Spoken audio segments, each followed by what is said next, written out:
குறியீடு வந்து நம்ம லைஃப்பில் அதுவும் பேரலாக சப்போர்ட் பண்ணும்.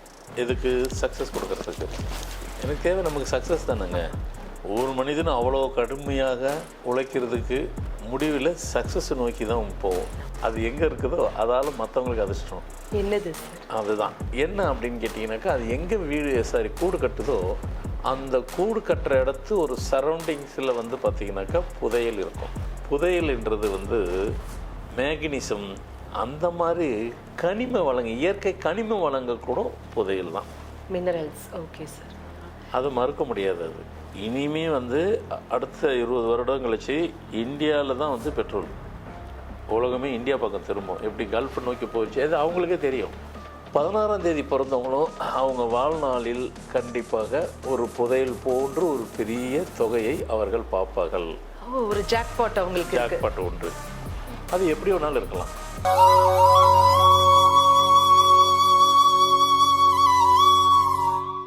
ஆன்மீக உள்ள அன்பு நேயர்களுக்கு இனிய வணக்கம். ஒவ்வொரு மனிதனுடைய வெற்றிக்கும் நிச்சயமாக ஒரு விஷயம் அவன் கையில் எடுக்க வேண்டியது இன்றியமையாத ஒன்றாக இருக்குங்க. அது என்ன அப்படின்னு பாத்தீங்கன்னாக்கா, ஜோதிடத்துல பல விஷயங்கள் சொல்லப்படுது. ஆனா எண்கணிதத்தில் கொடுக்கப்பட்ட ஒரே ஒரு மிக முக்கியமான ஒரு மார்க்கம் என்ன அப்படின்னு பாத்தீங்கன்னாக்க, அதுதான் குறியீடுகள். ஒவ்வொரு எண்ணிற்கும் பிரத்யேகமாக தனித்தனியே பல ஆராய்ச்சிகள் செய்து தேர்ந்தெடுக்கப்பட்ட கண்டுபிடிக்கப்பட்ட அற்புதமான குறியீடுகள் இருக்கு.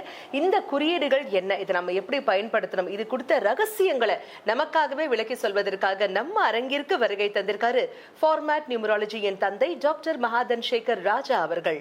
வாங்க நேர்களே, சார் சந்திப்போம். வணக்கம் சார். வணக்கம் சார், நீங்க பல நாட்கள் ஆராய்ச்சி செய்து எங்களுக்காகவே ஒவ்வொரு எண்ணிற்கும் உரித்தான பிரத்யேக குறியீடுகள் கண்டுபிடிச்சிருக்கீங்க சார். முதற்கண் எங்களுடைய வணக்கங்கள் அதுக்காக சொல்லியே ஆகணும். நன்றிகள் கோடி சார். 1 முதல் 15ஆம் எண் வரைக்கும் அதற்கு உரித்தான குறியீடுகளை கடந்த எபிசோட்ஸ்ல நம்ம பார்த்தோம். இந்த எபிசோட்ல 16ஆம் எண்ணிற்கான பிரத்யேக குறியீடு என்ன, அதை அவங்க எப்படி பயன்படுத்தினால் உச்சக்கட்ட பிரம்மாண்ட வெற்றியை எட்டி பிடிக்க முடியும்? கண்டிப்பாக அந்த குறியீடு வந்து நம்ம லைஃப்பில் அதுவும் பேரலாக சப்போர்ட் பண்ணும். இதுக்கு சக்ஸஸ் கொடுக்கறதுக்கு எனக்கு தேவை நமக்கு சக்ஸஸ் தானேங்க. ஒரு மனிதனும் அவ்வளோ கடுமையாக உழைக்கிறதுக்கு முடிவில் சக்ஸஸ் நோக்கி தான் போவோம், பிரயாணம் பண்ணிகிட்ருக்குறோம். அப்போ இந்த குறியீடும் நமக்கு வந்து மாரல் சப்போர்ட் பண்ண தான் செய்யும், அதில் ஒன்றும் டவுட் இல்லை. இப்போ 16ஆம் தேதிக்கு என்ன குறியீடாக இருக்க வேண்டும், அதை பயன்படுத்த வேண்டும் அப்படின்னு பார்த்தீங்கன்னாக்கா, 16ஆம் தேதிக்கு தூக்கணாங்குருவி. தூக்கணாங்குருவி, ஆமாம். ஏன் தூக்கணாங்குருவி அப்படின்னாக்கா, தூக்கணாங்குருவியினுடைய வாழ்க்கைக்கு ஒரு ரகசியம் இருக்கும். அது வாழ்கிற வாழ்க்கையில் ஒரு ரகசியம் இருக்கும். தூக்கணாங்குருவிக்கிட்ட அது வீடு கட்டுச்சுனாக்கா டெக்னிக்கல் இருக்கும், ஆர்கிடெக்சர் டெக்னிக்கல் பண்ணுற மாதிரி இருக்கும். 16ஆம் தேதி பிறந்தவங்க வந்துட்டு மேக்ஸிமம் அதில் வந்துட்டு பாதி பேருக்கு மேலே ஆர்கிடெக்சராக தான் இருப்பாங்க. அந்த தேதியில் பிறந்தவங்களே ஆர்கிடெக்சராக இருப்பாங்க, கன்ஸ்ட்ரக்ஷன் ஃபீல்டில் இருப்பாங்க. தூக்கணாங்குருவிக்கு அதிர்ஷ்டம்னு ஒன்று இருக்குது. 16ஆம் தேதி பிறந்தவங்களுக்கு அதிர்ஷ்டம்னு ஒன்று இருக்குது. ரெண்டுத்தையும் விளக்கம் கொடுக்குறேன், ரெண்டுத்துக்கும் ஒரு டெஃபினிஷன் கொடுக்குறேன், ஒரு எக்ஸ்பிளனேஷன் கொடுக்குறேன். என்ன தூக்கணாங்குருவி வந்து அது வந்துட்டு வழக்கமாக நாம் மனிதர்கள் நடமாட்டம் எங்கே இருக்கோ அங்கே இல்லாமல் மறைவான ஒரு இடத்துல தான் அது வீடு கட்டும். அதனுடைய வீடு பார்த்திங்கனாக்கா, அதனுடைய வீடு தான் கூடு தான் வீடுன்னு சொன்னேன். அதனுடைய கூடு பார்த்திங்கனாக்கா ஒரு ஆர்கிடெக்சருக்கு எந்த அளவுக்கு டெக்னிக்கலாக இருக்கோ அந்த மாதிரி இருக்கும், பிரமிப்பாக இருக்கும். ஏன் கட்டுது எது கட்டுது நம்ம அதுக்குள்ளே போக வேண்டாம். அந்த மாதிரி பிரம்மாண்டமாக இருக்கும், ரொம்ப ஆர்கிடெக்சரோடு தான் இருக்கும். அது அவ்வளோ, அது ரொம்ப நாள் மெனக்கிட்டு எடுத்து கட்டும். ரைட். அதுக்கு அதிர்ஷ்டம் ஒன்று இருக்குன்னு சொன்னேன். என்னன்னாக்கா, அதுக்கு அதிர்ஷ்டம் இருக்கோ இல்லையோ, அது எங்கே இருக்குதோ அதால் மற்றவங்களுக்கு அதிர்ஷ்டம். என்னது சார்? அதுதான் என்ன அப்படின்னு கேட்டிங்கனாக்கா, அது எங்கே கூடு கட்டுதோ அந்த கூடு கட்டுற இடத்து ஒரு சரௌண்டிங்ஸில் வந்து பார்த்திங்கனாக்கா புதையல் இருக்கும். அந்த புதையல், நாம் புதையல்னால் உடனே நினைப்போம் தங்க கட்டியாக இருக்கோ அதான் புதையல், பணமாக இருக்கோ அதான் புதையல், தங்க காசுகள். புதையல்ன்றது வந்து மேக்னீசியம் அந்த மாதிரி கனிம வளங்க, இயற்கை கனிம வளங்கள் கூட புதையல் தான், மினரல்ஸ். ஓகே சார், அது மறுக்க முடியாது. அது கண்டிப்பாக இருக்கும். அதில் நிலைமையில தங்கத்தை விட பெட்ரோல் இருக்கிறதே ரொம்ப நல்லது சார். இல்லை, அதுக்கு ஒரு எபிசோடு நான் கொடுக்குறேன். இனிமே வந்து அடுத்த 20 வருடம் கழிச்சு இந்தியாவில் தான் வந்து பெட்ரோல், உலகமே இந்தியா பக்கம் திரும்பும். எப்படி கல்ஃப் நோக்கி போயிடுச்சு அது அவங்களுக்கே தெரியும். கல்ஃபுக்கு தெரியும் இன்னொரு 20 ஆண்டு இல்லை 22 இல்லை 23 ஆண்டு அவ்வளோதான். அதுக்கப்புறம் அங்கே பெட்ரோல் கிடையாது, கச்சா எண்ணெய் எதுவுமே கிடையாது, முடிஞ்சிருச்சு அங்கே. அதுக்கப்புறம் அங்கே சுரக்கிறதுக்கு இல்லை அங்கே அப்படின்னு அவங்களுக்கு தெரியும். அதனால தான் அவங்களே அவங்க பிஸ்னஸ் மாற்றிக்கிட்டு இருக்காங்க. பணத்தை நல்லா ஏர்ன் பண்ணி அவங்களே வேர்ல்டு ஃபுல்லாக பண்ணுறாங்க. இப்போ துபாயெலாம் அவ்வளோ பெரிய கன்ஸ்ட்ரக்ஷன்லாம் பார்த்திங்கன்னா வேர்ல்டு லெவலில் இருக்குது. அந்த மாதிரி பிஸ்னஸ் அவங்க அப்படியே இப்போயே மாற்றிட்டு இருக்கிறாங்க. அவங்களுக்கு தெரியும் இன்னொரு கட்டத்தில் நம்ம இதை பண்ண முடியாதுன்னு சொல்லிட்டு தான் அடுத்து போகிறாங்க. ஆனால் அது எங்கே போகுதுங்க மட்டும் தெரியாது. அது இந்தியா தான். ஏன் எதுக்குன்னுங்கிறது நம்ம ஒரு தனி எபிசோட் வச்சுக்கலாம். நான் சொல்கிறேன். ஆச்சரியமாக இருக்கு நிஜமாவே. நிச்சயமாக பேசுவோம் இதை பற்றி. கண்டிப்பாக பேசுவோம். அடுத்து தூங்குன கொண்டு அப்புறமா அதை சுற்றி அதிர்ஷ்டம் புதையில் இருக்கும். அப்போ அதிர்ஷ்டம் அது எல்லா இடத்துலையும் வந்து கூடு கட்டாது. இவங்களுக்கு அதிர்ஷ்டத்தை கொடுக்கணும், இவங்களுக்கு அதிர்ஷ்டம் நடக்கணும் அப்படின்னு இருந்தால் தூக்குனங்குருவி கூடு கட்டும். அப்போ 16ஆம் தேதி உள்ளவங்களுக்கு கூடு கட்டலாமா? ஏன் இருக்காது? இருக்கலாம், இருக்க முடியாது, இருக்கக்கூடாதுன்னா இல்லை. ஏன் அப்படின்னு சொன்னால் அதுக்கு ஒரு பதில் இருக்குது.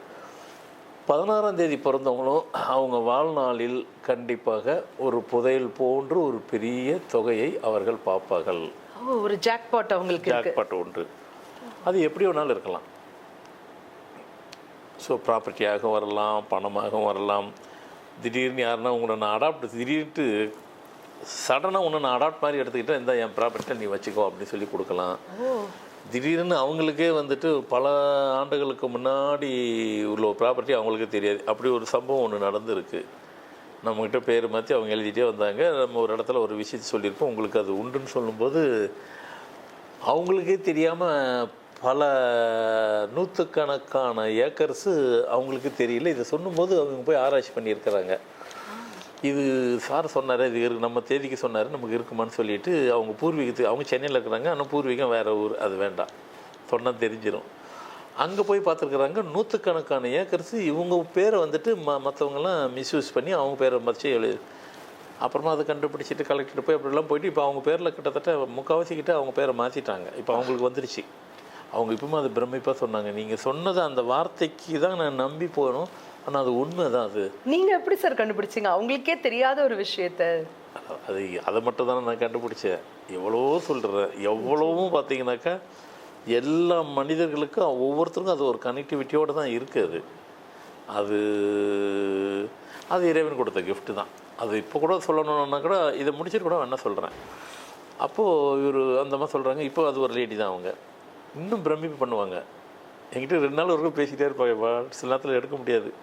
இந்த கேள்விக்கு நீங்கள் இப்போ கேட்ட கேள்விக்கு பதில் சொல்லணுனாக்கா ஒரு 30 வருஷத்துக்கு முன்னாடி ஒரு நண்பர், ஆனால் ஒரு சினிமா ப்ரொடியூசராகவும் படமும் எடுத்தார்.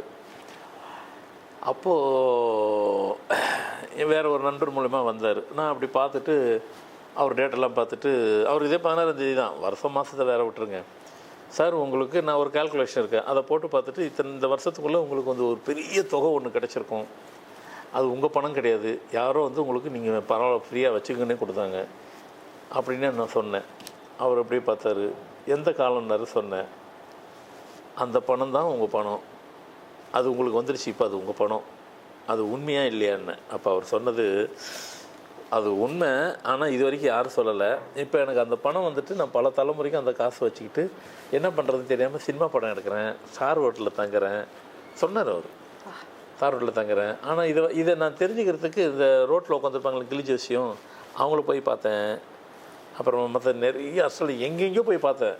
இந்த சப்ஜெக்டை மட்டும் யாருக்கும் சொல்ல தெரியல. நீங்கள் எப்படி இதை வந்து என்கிட்ட சொன்னீங்க, அது எனக்கு அந்த ரகசியம் சொல்லுங்களேன். இப்போ நான் தெரிஞ்சு அஸ்ட்ராலஜி நிறைய படித்து வச்சுருக்கிறேன். கொஞ்சம் டிஸ்கஸ் பண்ணார். சில விஷயங்கள் அதை தாண்டி சொல்லப்படுறது, அது இந்த வாக்கு பளித்தல்னு வரும். அது மாதிரி நமக்கு தாண்டினதுக்கப்புறம் நமக்குள்ளே அந்த ஒரு பவர் கொடுத்துருவார் இறைவன். சொல்கிற நம்ம வாயிலேருந்து வர வார்த்தைகள் எல்லாம் அது வாக்காக மாறிடும். அப்போ அது எங்களுக்கு சொல்லப்படும். நீங்கள் கேட்ட மாதிரி இதை எப்படி சொன்னீங்க, எல்லாம் ஆராய்ச்சி தான், எல்லாம் கூட்டி கழிச்சு பார்த்தா ஆராய்ச்சி தான் இருக்கும். ஆராய்ச்சிக்கு மேலே அதுக்கு வந்து ஒரு இறை சக்தி உள்ளே வந்து உட்காந்துரும். அவர் அசந்துட்டார். அவர் இப்போவும் இருக்காரு. நான் இப்போவும் என்கிட்ட பேசுவார், எப்போயாவது ஒருக்க தான் பேசுவார். அது இன்னும் பிரமிப்பாக சொல்லுவார். அது கேட்குற எங்களுக்கே ஆச்சரியமா இருக்கு சார் நிஜமா. அது மாதிரி அந்த தூக்குனாங்குருவி வந்து 16ஆம் தேதி பிறந்தவங்களுக்கு, அப்போது 16ஆம் தேதி பிறக்கும்போது தூக்குனாங்குருவி அதனுடைய சொல்லிட்டோம். 16ஆம் தேதியே பிறந்தவங்க அவங்களுக்கு என்னன்னு சொல்லிட்டோம். அப்போது உங்களோட குறியீடு தூக்குனாங்குருவி தான். தூக்குனாங்குருவியை நீங்கள் ட்ரெஸ்ஸு போடும்போது அதிலே உங்களுக்கு தூக்குனாங்குருவியை அழகாக பிரிண்ட் பண்ணி போட்டுக்கிறங்க. அந்த உருவத்தை தரித்து போட்டுக்குங்க. நீங்கள் பிஸ்னஸ் பண்ணிங்கனாக்கா தூக்குனாங்குருவியை சிம்பிளாக பயன்படுத்தும் போகும்போது இறைவன் தூக்குனாங்குருவிக்குன்னு சில சக்தியை கொடுத்துருக்காரு பாருங்க. அது எங்கே கூடு கட்டுதோ அது கூடு கட்டுற இடத்த சுற்றி புதையல்னு கொடுக்குறாரு பாருங்க. நீங்கள் ஒரு வேளை பயன்படுத்தினா அது உங்களுக்கே கூட வந்து சேரலாம். 2015 தேதிக்கு அந்த வாய்ப்பு இருக்குதுன்னு சொல்லிட்டேன். கண்டிப்பாக உண்டு. அது ஒரு காலகட்டம் இருக்குது. என்ன இந்த இதெல்லாம் சரி நான் 2-3 இடத்துல சொல்லியிருக்கிறேன். கேட்பாங்க, ஐயா நான் 16 எங்களுக்கு எப்போ கிடைக்கும் அப்படிலாம் கேட்பாங்க. கேட்குறது ஒன்றும் தவறு கிடையாது. அப்போ கேல்குலேட்லாம் பண்ணி இப்போ கிடைக்கும் இப்போ வரும்லாம் சொல்லுவேன். ஆனால் அது கண்டிப்பாக வரும். ஸோ எதுக்காக சொல்கிறேன்னாக்கா உங்களுடைய 16ஆம் தேதிக்கு சிம்பிள் தூக்குனாங்குருவி குறியீடு தூக்குனாங்குருவி பயன்படுத்திட்டு வாழ்க்கையை அடுத்த கட்டத்துக்கு நகர்த்துவதற்கு இந்த குறியீடு உங்களுக்கு பயனுள்ளதாக இருக்கு என்றும் சொல்லுகிறீர்கள். அனைவரும் அதை பயன்படுத்திக் கொள்ளலாம். அருமை சார்.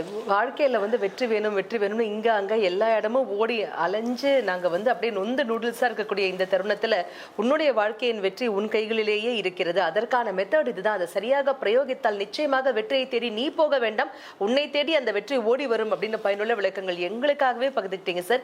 கூடான கூடிய அன்பு நெஞ்சங்கள் அனைவர் சார்பாகவும் மனமார்ந்த நன்றிகள். என்னங்க எவ்வளோ சூப்பரான பயனுள்ள தெளிவான ப்ராக்டிக்கலான விளக்கங்கள் நமக்காகவே கொடுத்தாரு இல்லையா? இதே மாதிரி இன்னும் நிறைய பயனுள்ள விளக்கங்கள் உங்களுக்காகவே லைனப் ஆகி வந்துட்டே இருக்கு. மீண்டும் சந்திப்போம். அதுவரை நன்றி, வணக்கம்.